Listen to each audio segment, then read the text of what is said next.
perkenalkan nama saya Nika Puspa Sanjuani dari Universitas Udayana, dan hari ini saya mau bahas hal yang sebenarnya sering banget kita dengar tapi jarang banget kita pikirin, yaitu tentang Internet of Things atau disingkat IoT.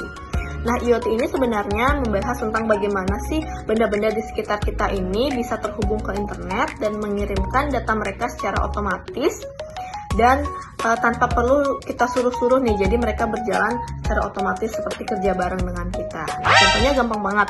Teman-teman pasti udah nggak asing banget nih sama yang namanya smartwatch atau jam tangan pintar gitu ya, yang bisa ngasih tahu kita nih berapa langkah kaki yang sudah kita lakukan dalam satu hari, dan juga biasanya dia bisa mengingatkan kita untuk olahraga kalau kita saat itu kelamaan bersantai gitu ya.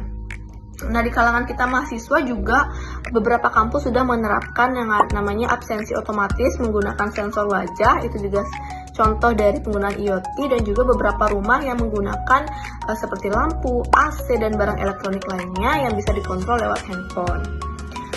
Nah, jadi itu sebenarnya sudah sangat dekat banget ya penggunaan IoT ini dalam kehidupan sehari-hari kita. Nah, menurut Kominfo tahun 2024, perkembangan teknologi IoT di Indonesia ini sangat tumbuh cepat ya, bahkan di bidang kesehatan, pendidikan, dan juga smart city atau kota pintar. Bahkan data BPS 2024 juga menjelaskan tentang bagaimana perangkat pintar di kalangan mahasiswa seperti kita itu terus tumbuh dan meningkat setiap tahunnya. Atau bisa kita bilang kita semua ini sudah hidup di era yang serba smart everything atau semua serba pintar.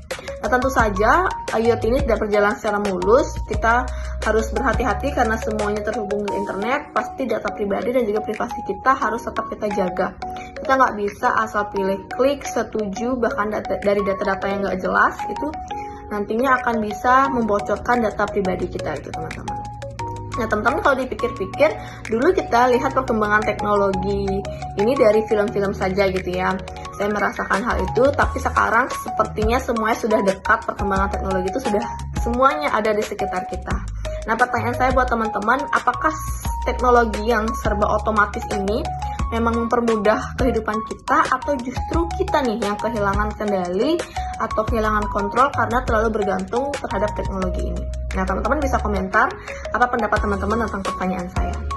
Sekian dari video dari saya. Terima kasih sudah menonton. Semoga setelah menonton video ini, teman-teman dan kita semua jadi lebih sadar bagaimana teknologi kecil yang ada di sekitar kita ini sebenarnya memiliki dampak yang besar di masa depan. Terima kasih sudah menonton. Sampai ketemu di topik selanjutnya.